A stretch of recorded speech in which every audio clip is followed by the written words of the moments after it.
পারো না।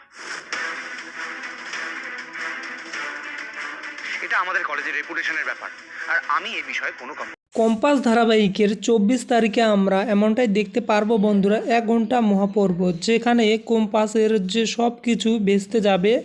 আর বিহান কম্পাসকে বেশি সাপোর্ট করবে নাকি মোনালিসাকে? তো বন্ধুরা, এমনটাই দেখতে হলে তোমরা প্লিজ চ্যানেলটিকে সাবস্ক্রাইব করে আর একটা লাইক করে দিয়ে পুরো ভিডিওটি দেখতে থাকো। বন্ধুরা, গল্পের শুরুতে আমরা এমনটাই দেখতে পারবো, কম্পাস বলে এবারে সরস্বতী পুজো হবে সিলেবাসের বাইরে। এরপর ঋতুজা বলে রোবোটিক মূর্তি হবে কি করে শুনি। এরপর কম্পাস বলে হবে হবে, বীণাও বাজবে, মায়ের হাতে বইও সমস্ত প্রশ্নের উত্তরও দেবে। এরপর বিহান বলে হোয়াট, কম্পাস বলে হ্যাঁ কারেক্ট।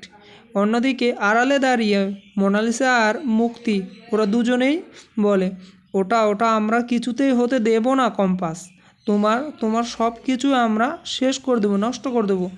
2 দিন পর সবাই চলে আসে মা সরস্বতী মূর্তি দেখতে, যেটা কম্পাস বানিয়েছে রোবোটিক সিস্টেমে।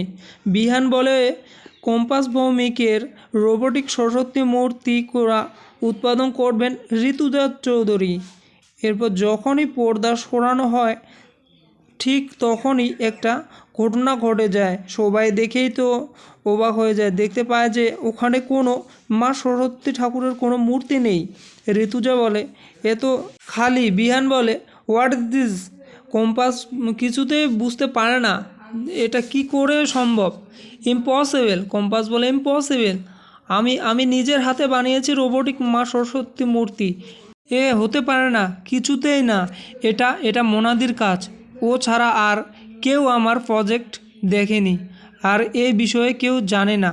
তো বন্ধুরা, তোমাদের কেমন লাগবে যদি বিহান মোনালিসাকে দূরে সরিয়ে দেয় এবং কম্পাসকে কাছে টেনে নেয়?